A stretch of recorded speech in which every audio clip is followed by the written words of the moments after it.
Good day sa aking mga ka-DIYers, to all dads out there, and then sa lahat ng mga family man. Ngayon, I will just share some of my COVID experiences here in my quarantine facility. But before that, this is the history of paano ko na-acquire and then paano ba yung symptoms ng COVID sa akin. First,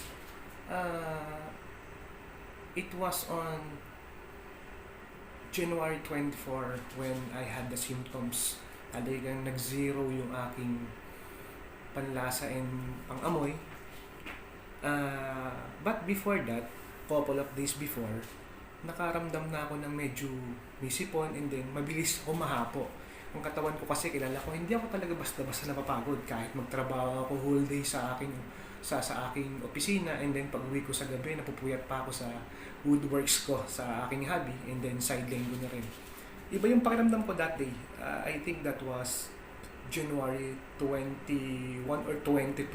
So parang may sipon ako, and then nag-inom na ako ng some medicines pero nawala yun. Pero that time nag-isolate na ako sa anak ko. And then kay Mrs. talagang nasa loob ng bahay on that time na may sipon ako, nakamas ako. So I'm talking with them na talagang naamas ako. And then sa pagkain, nakahiwalay ako sa kanilang kain. And then on the other day, lumipat na ako ng bahay. Kasi yung bahay namin, it was an apartment. And then yung katabing bahay, apartment din na bakante. So that was owned by my in-laws. Sa mother-in-law ko yun. Doon, lumipat na ako doon, I isolated myself.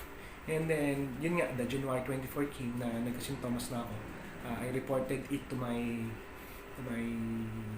bosses sa trabaho, sa barangay, and then, inassist na ako ng city health office.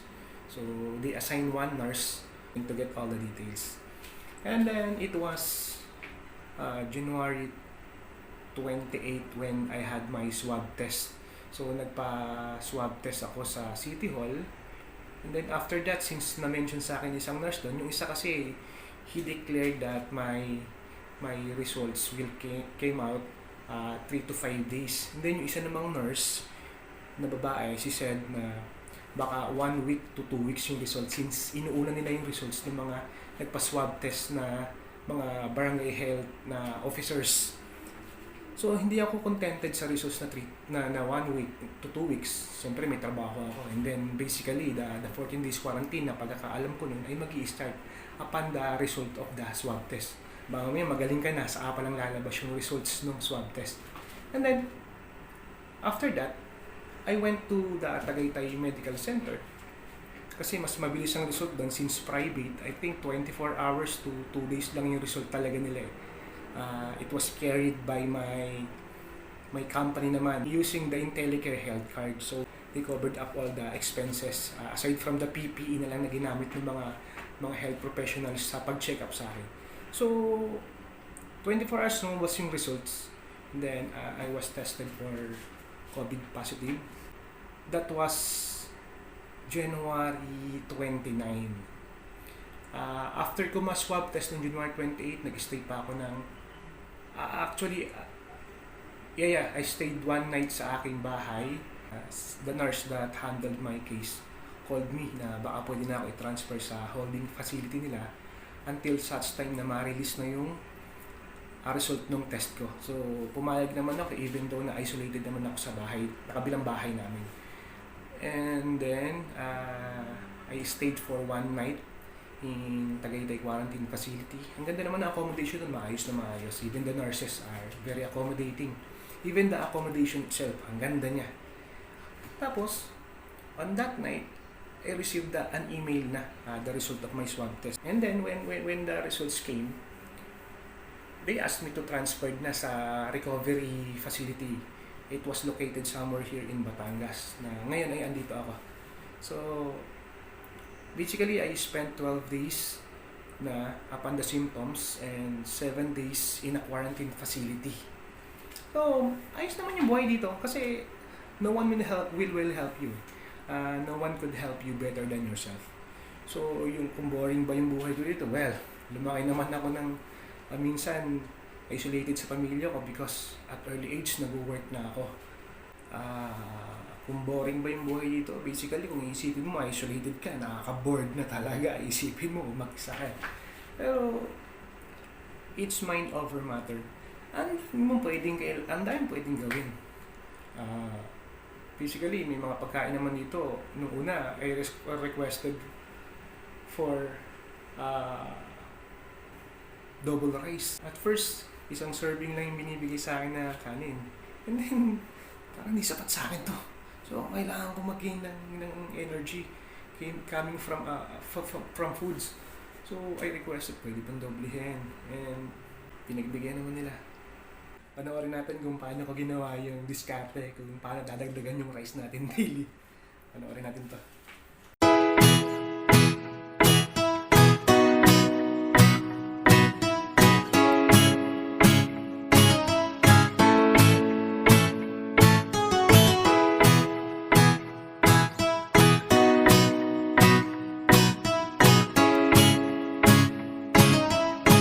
Nakita niyo naman yung diskarte natin, diba?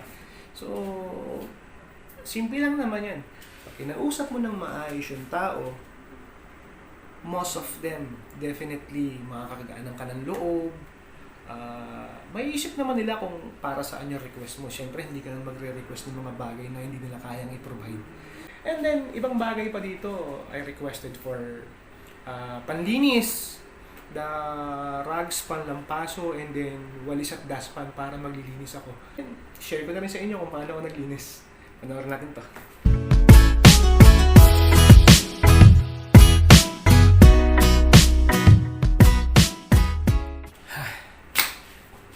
Nagkalinis, kain, no? Ano namang gagawin iba dito kundi kumain, manood ng TV, maghintay ng pagkain uli, tawagan si Mrs., mag-video call kasama yung mga bata, manood sa YouTube,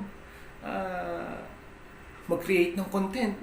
Alam niyo ba na nakagawa ko ng 2 videos prior to this video na na-upload ko sa YouTube? Search nyo lang Wood Pusher VRV Woodworks or DIY Dad. Lalabas naman siguro dun sa link. Nakapag-unbox tayo ng aking isang laruan. I posted on my YouTube channel kung yung process. And then, syempre woodworker tayo. May hilig tayo sa mga kati-katikot. I brought here. Dinala ko talaga to. So, alam ko na kakailanganin ko to at the same time. Ito na lang yung last tool na meron ako na hindi ko na-unbox at hindi ko na-review at hindi ko na-gamit. So, it was also included on the channel na VRV Woodworks. Meron tayong review about this. Panoorin nyo. And then, after that, I wash my clothes. And yung pag-alaba, hindi ko na video. Yung paano ko na lang sinampay. Yung paano tayo gumawa ng mga DIY ng sampayan. Tingnan natin to.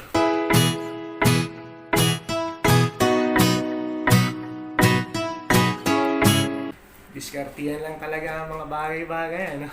Sina-challenge ko lagi on my everyday living. Ano ba yung mga capacity na kaya ng katawan ko.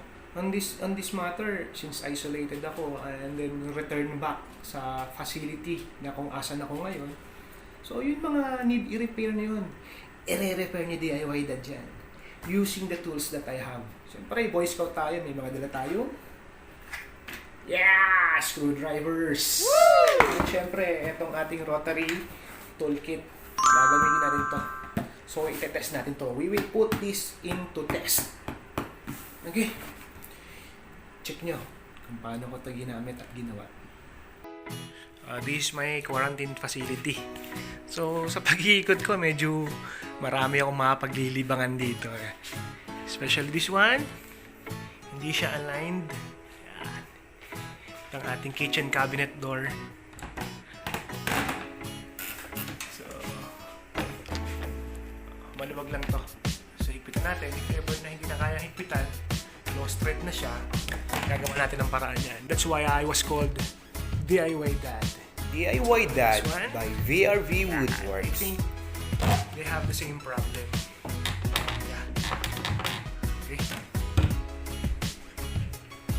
This one, yung ating, I don't know kung blinds ba ang tawag dito. So, metali ito eh. Yes! Missing screws. Ang kaya na DIY na dyan. And also this one, yung door. Hindi siya talaga na isasara. Ayan. Kahit ano, sagad na. Hindi siya nalalak. So, re-repair natin yan. And lastly, this one. Medyo may problema pag kumakain ako eh. The wobbly table. Nilagyan ko lang siya ng tissue pang samantala. Pero it's wobbling. Even iikot natin. Problema talaga yung alignment ng paa niya. Siyempre, prepared tayo. We have this tool. Then, meron tayong mga black screws. Then, ito, meron akong I think mga 2mm na plank. Ito yung gagamitin natin sa paa na to. Umpisahan na natin to, guys.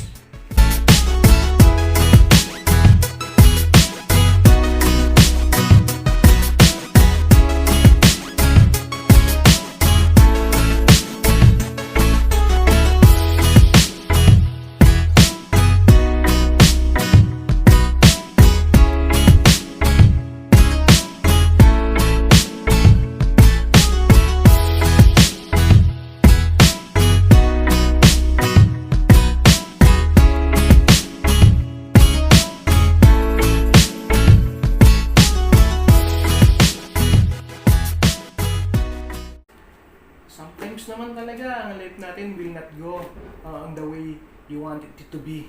So, marami talagang pangyayari na hindi inaasahan. Life is uncertain. Ika nga. So, andyan na eh.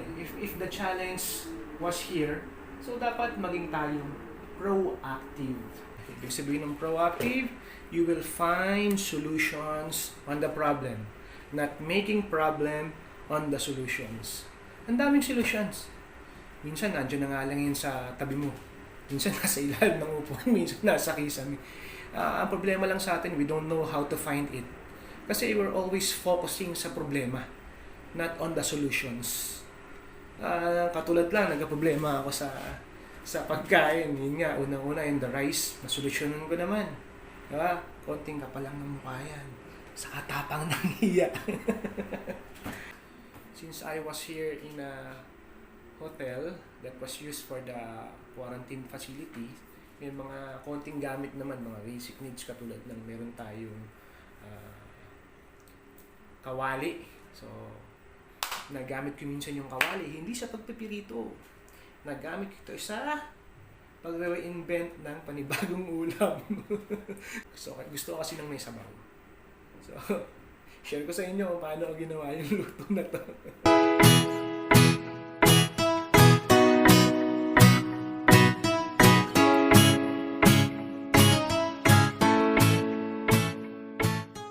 Ang sarap. May nagtanong nga sa akin kaibigan ko anong shinare yung picture na yan. Yung picture nung ulam na yan, sabi sa akin, niluluto yan ng nanay ko. Sabi ko, talaga. Nagluto ka ng tinik? Tinanong sa akin, ano yung luto na yan? Ang sabi ko na, prito na bawan. So, they don't take it seriously kasi baka nga mo yan, bagong luto lang na hindi nila nalalaman kung ano yun. Prito na bawan means prito na sinabawan. Kailangan mo lang mag-reinvent. Discover some of your hidden talents and skills. There are lots of weird things na nagagawa ko na sa buhay ko. And then, syempre, gawin din natin yung ibang bagay dito.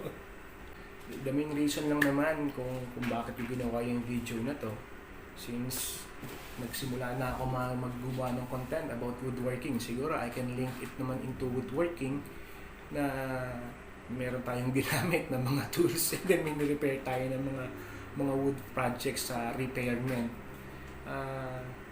Just like woodworking, ang daming problema na mag-occur na hindi mo inaasahan even though that you are complete with all the power tools that you are needing to make a certain project. Minsan, andyan yung problema. Minsan, napupukpok daliri mo, namamatayan ka ng uko. Minsan, sumasabo yung power tools mo. Minsan, nawawalan ng kuryente. Parang buhay lang natin yan. Minsan, nawawalan tayo ng supply na nasanay tayo na meron. Minsan, napupunta tayo sa lugar na nasasaktan tayo. Pero, hindi naman tayo namatay. Nasubok lang tayo, pero hindi tayo namatay. Sabi ko nga, life is uncertain. Tayo ang gagawa ng ating buhay. So, binibigyan tayo ng mga pagsubok. Sabi nga, napanood ko kahapon, ang sabi nung kaibigan ni Stuart Little na Ibon, ang challenge ay magsisimula, unang-una, paglabas mo ng pinto ng bahay niyo. So, ang ibig sabihin lang naman doon, ang problema or ang challenges, anywhere meron yan. Dapat handa tayo kung ano yung mga problema na yan. Tulad ko, I'm facing a very difficult challenge ngayon. Pero, I was able to smile. I was able to give jokes, to create a content like what I did on my 2 previous videos. I created this to inspire everyone. Kung sino man yung gustong ma-inspire sa mga pinagsasabi ko. Actually, the world is not against you. If you can't handle the boredom, how come the ones who are initially in jail for years, for a decade, for the ones who had been judged? So, di ba, isipin nyo na lang yung mga nakakulong na nahusgahan nang hindi naman tama yung pagkaka-judge, or nahusgahan ka man ng tama yung pagkaka-judge. On some matters, mas masarap pa rin yung buhay natin sa kanila. I'm not saying to compare your lifestyle or kung ano man yung meron ka sa ibang tao. I'm just saying na you try to think kung ano ba yung meron yung ibang tao at meron ka. Definitely, you have lot of differences. Kaya lang, hahanapin mo yung edge mo compare sa kanila. Kung paano mo ma-reinvent yung sarili mo na into a better place or into a better situation. Sabi ko nga kayo na, no one could help you better the way you're helping yourself. But parang cool lang ako kasi I have God in me. I have God in me. I have lots of friends and families na laging nasa likod ko. Not all my families right now ay tumutulong sa akin. Kasi hindi naman lahat ay may alam. Hindi naman lahat ng kaibigan ko ay may alam. Alam niyo ba na may alam lang na may COVID ako yung ate ko sa kayang bunso kong kapatid? Yeah. You heard it right. My father, my mother, my other siblings, they didn't know what's happening on me right now. Hindi nila alam yan. Kasi I'm limiting everything or to pacify everything na hindi naman maganda yung may dudulot. Yeah, they have the right to know about the situations I have, but I'm adult enough to think for myself. Hindi kasi makakaganda minsan yung mga ganung bagay. So I believe in white lies. Pag tinanong ako nanay ko, "Nak, asan ka?" "Sa bahay ka ako, kalaro yung mga anak ko." Yeah, and I posted yesterday na nag-out of town kami ni Miss. Ang dami nag-message sa akin. "Pare, saan ba yan? Sunod kami dyan." "Pare, malapit lang kami dyan." May nag-message pa sa akin naman, may mga anak, "Oh pare, nakalabas ka na pala." Sabi ko, "Huwag kang maingay. Atin lang to." And then, I have something kasi na napaglilibangan. I'm always writing simple things, poems, stories, even lyrics ng kanta nung ako ay bata pa. Minsan, nare-recall ko yung mga ginagawa ko dati. And then sabi ko, ang corny pala nun. I-revise ko nga, gawin ko nga to. And then, sa amambit naman yung mga pagka-corning sulat. Naisip kong gumawa yung pinost ko kahapon. Check nyo on my Facebook na post yesterday about salihan ko sa aking misis na ako ay nasa Saudi na 4 na taon na lang ay mabilis. And that 4 years represents the 4 days that I need to stay here pa. May deep meaning. Gusto kong pakiligin yung asawa ko at gusto kong maging masaya. So at the end of every praises yata, mayroon akong kagaguhan na nilalagay. Bago akong balakubak ng hapon. I always want everyone to be happy, not only me. Kung kaya kong mag-share ng kasiyahan sa iba, then why not? Ayan. Check natin, may pagkain na naman tayo. Check ko lang ha. Yes! Foods are delivered. Siyempre, may extra rice tayo. Mamaya na yan. It's only 11:30 pa lang naman eh. And then kakatake ko lang ng breakfast sa mga 9 in the morning. So yun, nagmuni-muni muna ako sa labas. And let's go back to the funny side of me. So nag-create ako ng TikTok. It's unusual TikTok na kadalasan napapanood natin sumasayaw, yung ginamit na yung soundtrack ng Panalong Easy Meal. So I created something na alam ko bagay sa akin at mapapasaya ko kayo. So panoorin natin to.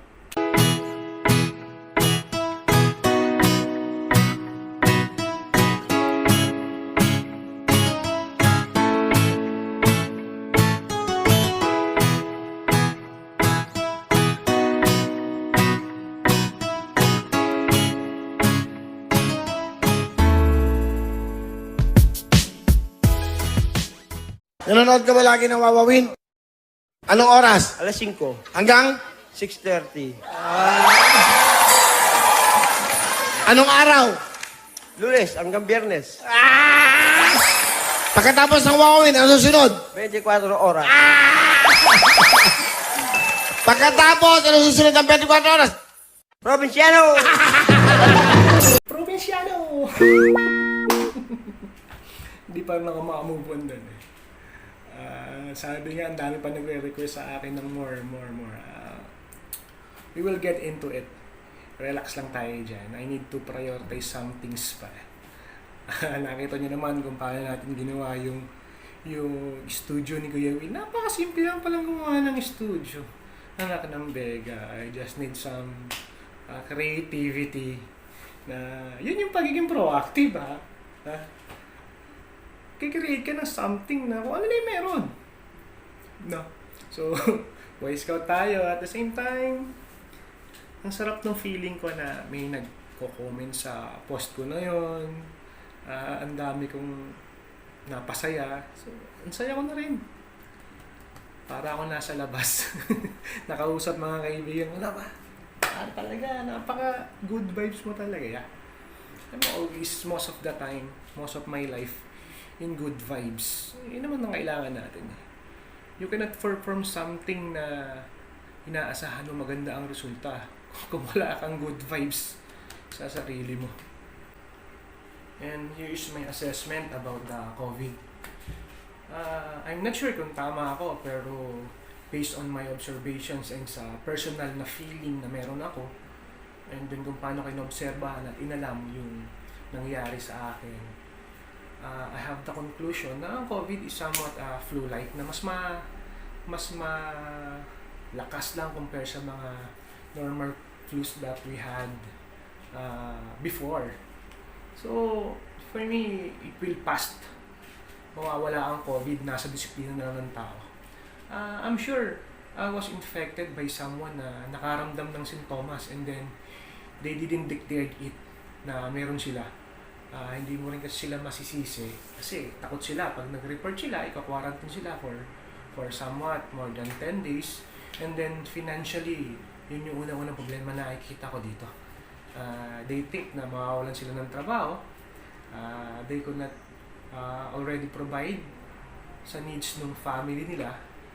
At the same time, may takot talaga sila na husgahan sila ng mga tao na kapaligid sa kanila. Yun kasi yung nagiging problema natin. May mga tao talaga na instead of helping you by giving some moral supports or kahit mag-shut up na lang, pero ang nangyayari kasi, instead of doing that, ang nangyayari, they judge you based on the current situations na meron ka. Na definitely, dapat sinusuportahan ka. So, you're isolating yourself na nga, and then sila, they're isolating themselves to you pa. So, ang mahirap doon, you heard something pa. You read it in social media, na babalitaan mo sa mga kamag-anak mo. So, it's not helping you either. But, hindi natin may iwasan yan sa mga Pilipino. So, kaya nga sabi ko kayo na wala ibang makakatulong sa'yo kung hindi yung sarili mo. Each mind over matters. Lahat ng bagay. It's how you handle the situation. So, let's go back to my assessment in COVID. So, it's somewhat flu-like na medyo mas malakas lang compare sa dati na yung usual na flu. Pero, kaya naman kasi nawawala ang COVID. Bakit ko nasabi yan nawawala ang COVID? Nawawala sa katawan ng tao, but it will transfer definitely to other people na kulang din yung defense mechanism nila, and then wala kayong discipline na pareho, you could transfer it to others, and then sa kanya naman mabubuhay. Ang pumapatay kasi ng COVID sa katawan natin is not the medicine. Wala pang medicine eh. It's only the immune system na meron tayo. So, on that time kasi, ba't ko nasabi immune system? I know myself. Mula pagkabata, ang lakas ng resistensya ko.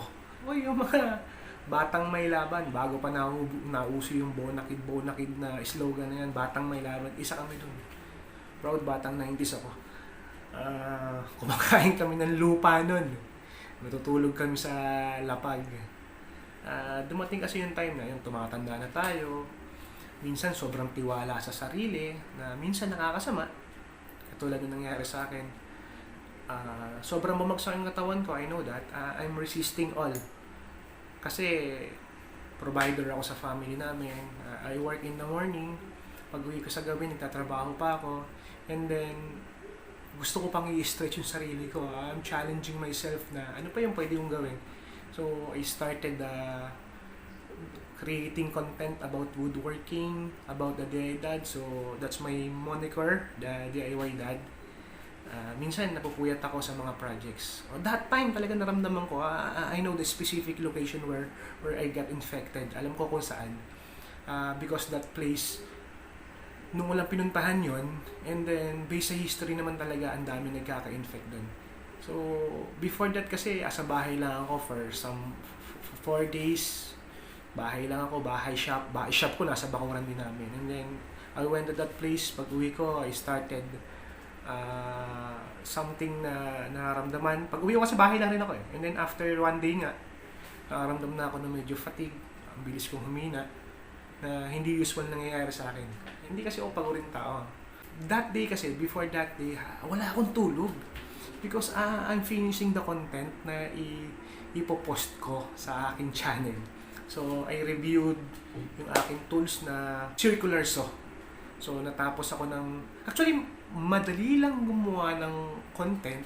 Madali lang gumawa ng actual na testing nung tools na nire-review ko. Ang mahirap dyan kasi yung mag-edit ng video. So, parang nadodoble nga nun yung oras eh. So, I finished that at around 4:30 AM and then tulog akong konti, 1.5 hour. Nagising na ako because I went to that place. Ayun. Then, it started there.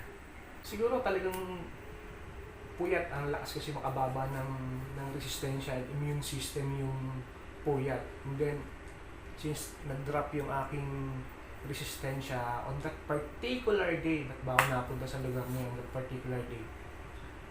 And then siguro may nakahalubilo na positive. Walang sintomas or may sintomas na hindi lang dineclare.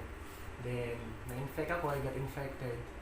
And then, after the symptoms naman, nawalan ako ng panlasa and pang-amoy. After 2 days, gradually, I'm recovering myself. Nawala naman akong iniinom na gamot. Instead of drinking vitamin C, na usual ko namang ginagawa, it's only 500 milligrams na vitamins daily, nagtatake talaga ako yan. Naramdaman ko gradually. Hindi na ako nakaramdam ng fatigue. I can play basketball. Meron kasi akong maliit na basketball court sa labas ng bahay.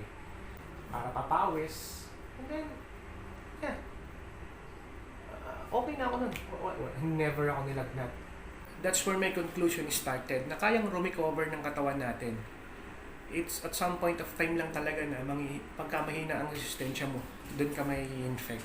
And then, nung nakakabawi ako sa tulog, and then sa kain, and then by the help of the vitamin C rin siguro, and then the prayers with God, so, na-revive ko yung resistensya ko. But still, I have the COVID in me. I know that. Even nung wala pa akong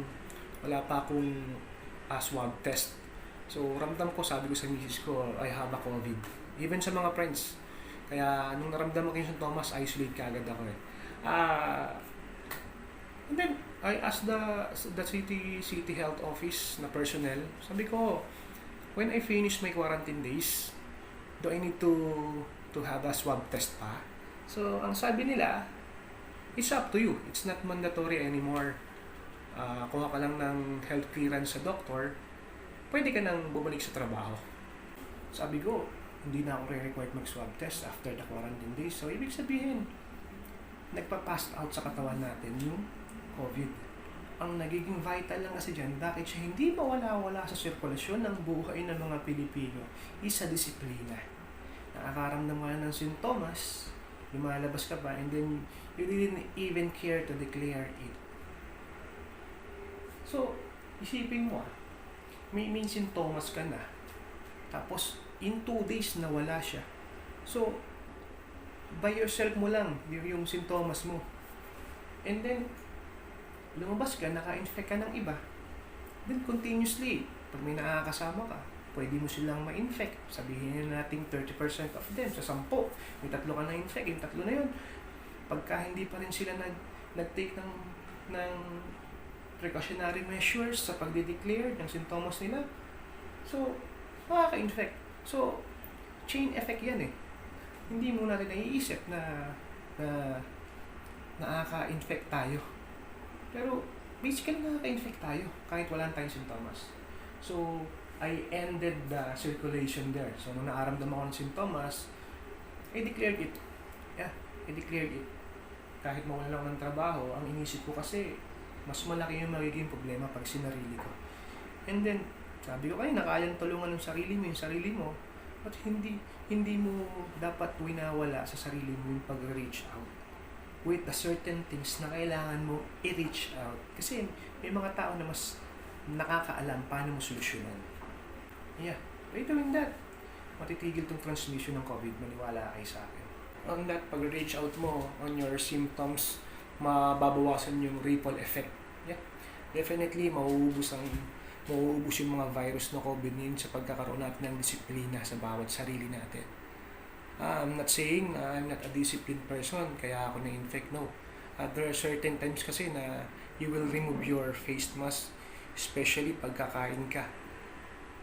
And then, yung mga tables or yung mga utensils, it was not sanitized. Not all the times naman that you can bring your own baon. Hindi kasi ganun scenario. So by helping each other, sana yung mga protocol sa mga restaurants, protocol sa mga closed areas na pinupuntahan talaga ng mga tao, sana they followed it. Not only on papers na, we declared it, okay tayo. And then, yung iba naman, na mga government na officials, when they check it, okay na tayo ito, okay na tayo ito. We became very complacent. Kaya yung problema natin, lumaki na lumaki. So, by helping each other, declaring kung anong simptomas meron ka, huwag kang matakot. Utak mo lang yung magpapahirap sa'yo. The foods are libre, sabi ko nga, pwedeng doblehin yung rice, basta maayos ka makipag-usap sa mga tao.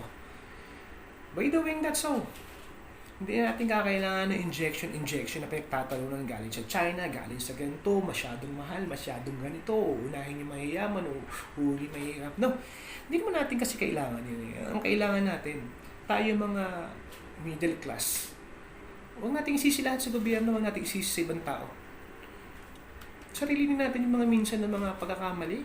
As a individual na pagkakamali yan. And then, kung gusto mong baguhin talaga yung generation, mag-start tayo ng mga magulang. Baguhin natin yung sarili natin. Baguhin natin yung pamamalakad natin sa bahay natin. Baguhin natin yung trato natin sa mga anak natin or sa mga bata na nakakasalamuha natin. Pamangkin, kaibigan ng anak mo, mga apo. It start with us.